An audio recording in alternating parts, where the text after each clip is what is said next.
Okay, raise your hand. You better raise your hand because this is a pretty common one. 100% of people have had this.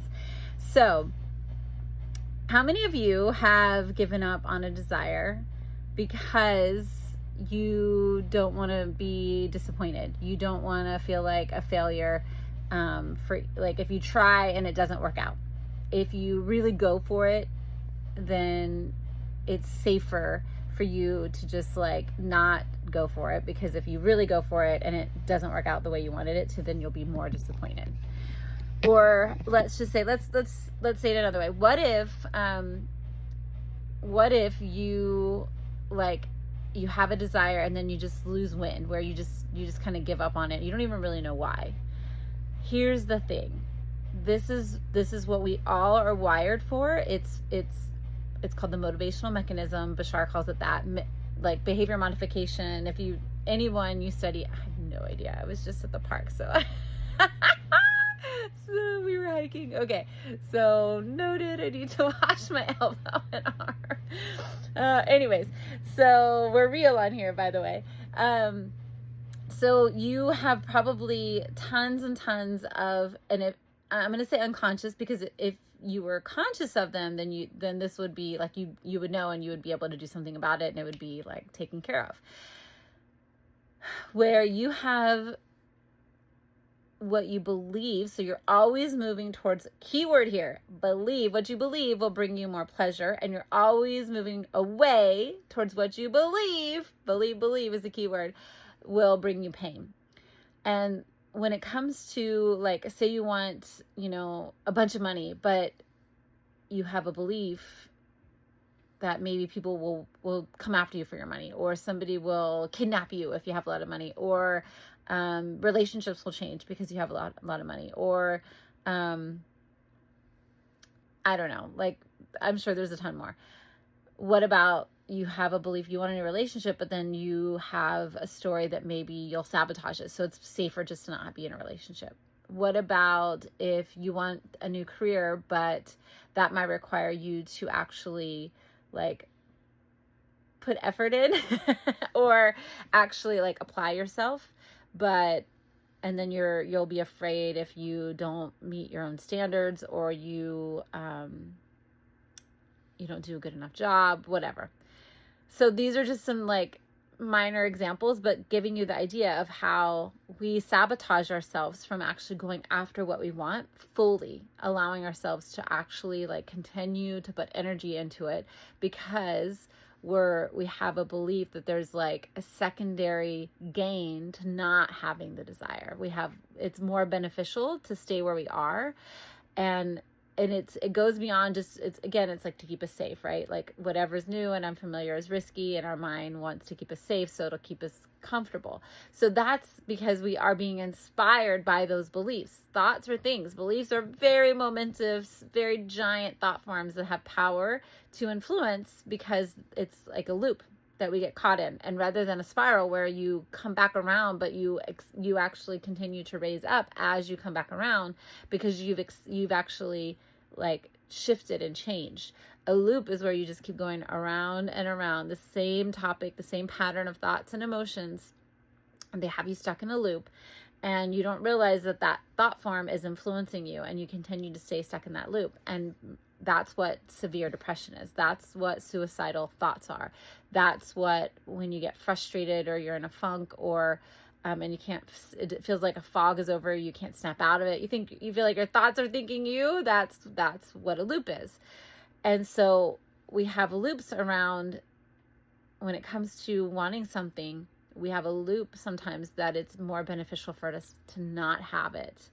And so I just want you guys to pay attention, because with awareness dissolves distortion, and you have more power, because now that you're aware, you have the ability to change it. Whereas if you aren't conscious of it, then you can't do anything about it. It's just a reactionary habit of thought, a pattern, a loop that has kind of got that you're on the ride.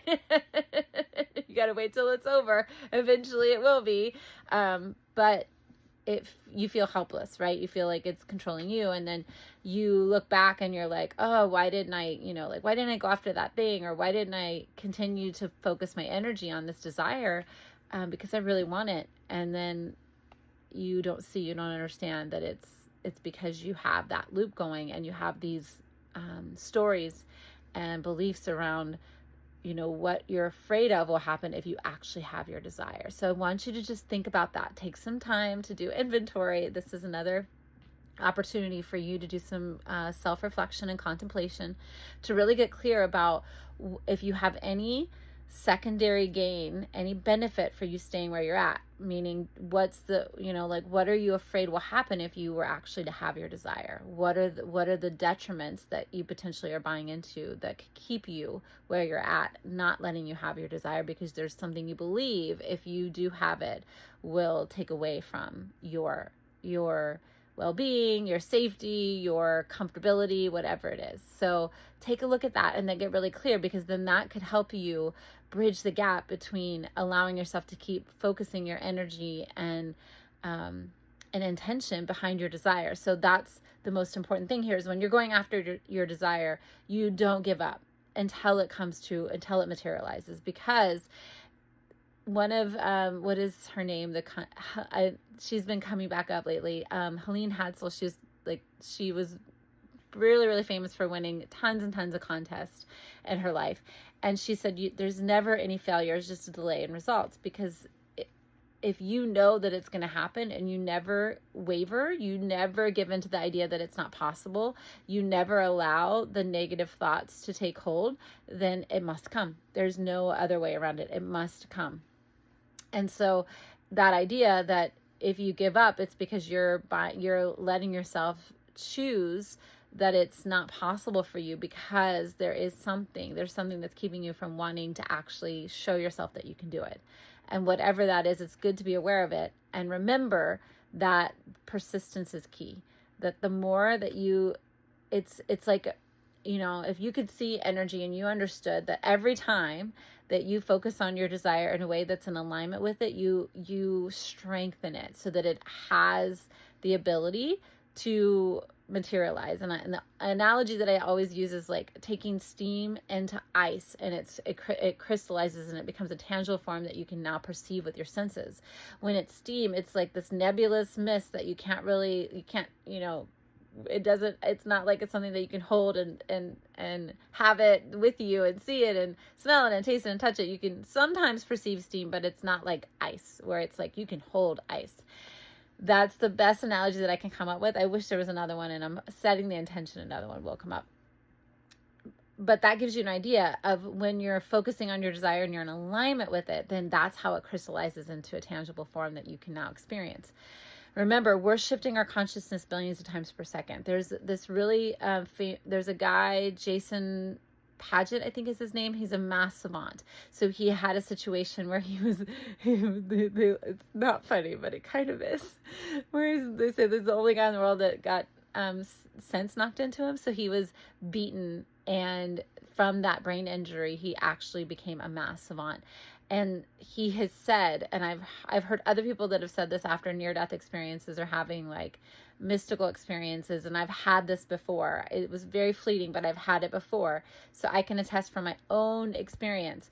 But the way that he also describes it is from a mathematical perspective, and then a lot of teachers have also corroborated this, where it's the idea of it that it's a shifting frames billions of times per second, just like a movie strip. Our consciousness is the light through the projector, and each frame is a moment, right? Like it's like billions of times per second. And so as they string along, that's what movement is. That's moving through space. That's what creates time. It's an illusion, but because everything's happening all at once, right? So it's simultaneously, every frame exists infinitely, like all the realities are existing.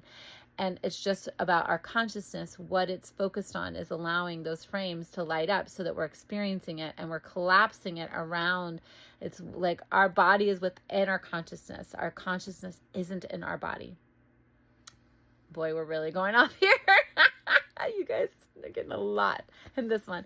So if you can just for a second imagine those frames, it's like every frame exists, and the only way you're able to actually experience it is what it's like, the amount of focus and attention your consciousness creates the form, right? So you're collapsing, as the observer, you're collapsing that into a form by your observation. But it's the amount of energy that is required. So if you focus on your end scene, and you feel, and you're in complete alignment with it, you give it energy, and it starts to retain that energy. The moment that you feel doubtful or hesitant or skeptical, it neutralizes that energy. It's like you kill it with your doubt. You kill that scene with your doubt. You are no longer connected to it. If you can imagine like a cord of connection, and you're feeding it with your attention and your energy, and when you're in alignment and you have faith and knowing and conviction in it, and you feel the feeling, and you're occupying the state as if it were already real now, you're actually like feeding that form and creating it to collapse into form. But it has to acquire enough energy to do that. So it's like you're giving birth to a new desire with your energy and attention. And it's also how miracles happen. So when let's say there's a mom, and her baby is in a stroller, in the car, like, ran it over, and she has to lift the car off of the stroller to get her baby out. She doesn't for a second. She has so much desire, so much energy, and so much conviction. There is like so much determination that doesn't matter how much resistance is involved. It's like she has fueled that desire into form that quick. That's how instant manifestation happens too. There's no resistance. It's like, it's a balance point. It's like, that's why things take longer when you have limiting beliefs to work through and resistance to release. And that's okay. That's part of the process. It's totally normal and natural. So give yourself, like, don't give up on your desire. You have got to be persistent. Don't ever let yourself talk yourself out of your desire. You have it for a reason, and it's there to help you. Like, who you become in the process is the most important aspect of your desire. All right. I hope that was helpful. I love you guys.